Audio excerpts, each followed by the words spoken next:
تعالوا نعمل الفول المدمس لسحور رمضان في البيت بطريقة حلوة قوي وبإضافاتها هتخلي طعمه في حتة تانية. بس تابعوا الفيديو كويس وركزوا فيه عشان هعرفكم على تريكات وتفاصيل كتير هتخلي لونه ما يسودش خالص معاكم بعد ما يستوى، وهيطلع ان شاء الله دايب وقشرته دايبة احلى من اللي بيجيبوه من العربيات بتاعت الفول. يلا نسمي بالله ونبدأ. بس ما تنسوش لو عجبتكم الطريقة لايك وشير وسيبوا لي رأيكم في التعليقات.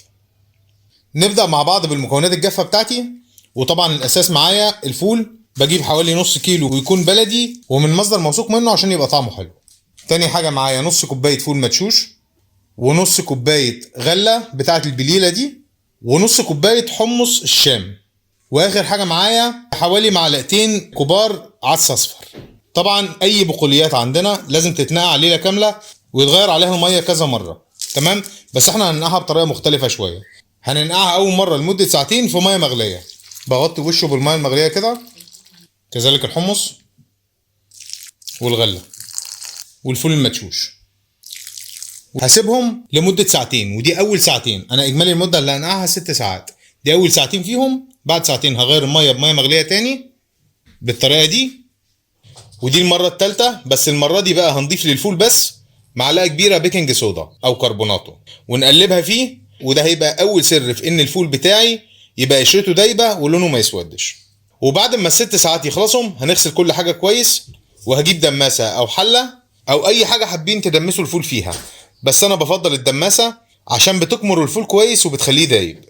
ونبدأ ننزل فيها بقى بالفول بتاعي بالطريقة دي كده، وبعد كده أضيف عليه بصلة متوسطة متقطعة مكعبات زي دي كده، وبعدين أضيف بقية المكونات بتاعتي.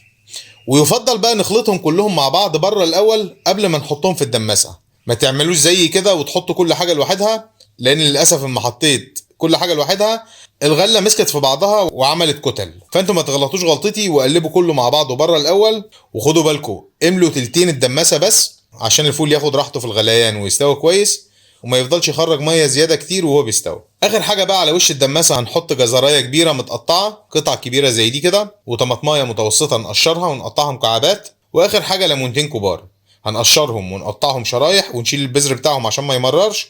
والليمون على فكره فايدته مهمه جدا، لان الحمض اللي فيه بيخلي الفول ما يتاكسدش ولونه ما يسودش برضه. بعد كده هنغطيه بالميه المغليه وارفعه على النار، واول ما يغلي اهدي النار زي الشمع عليه، وكل نص ساعه كده ازود له ميه، بس لازم تكون الميه مغليه، اوعوا تضيفوا ميه بارده عشان ما يسودش. وقت السوا بتاعه هياخد من 4 ل5 ساعات ويبقى تمام ان شاء الله. ده كده بعد ما قعد 4 ساعات على النار. نقلب مع بعض كده نشوفه بقى شكله عامل ازاي. طبعا هنشيل بقى الجزر اللي على الوش، ما شاء الله بقى زبده. بقيه الفول دايبه والقشره بتاعتها بقت زبده ومش محتاج يتهرس اصلا. رشه ملح وكمون وعصره ليمون وبألف هنا، وكل سنه وانتم طيبين ورمضان كريم.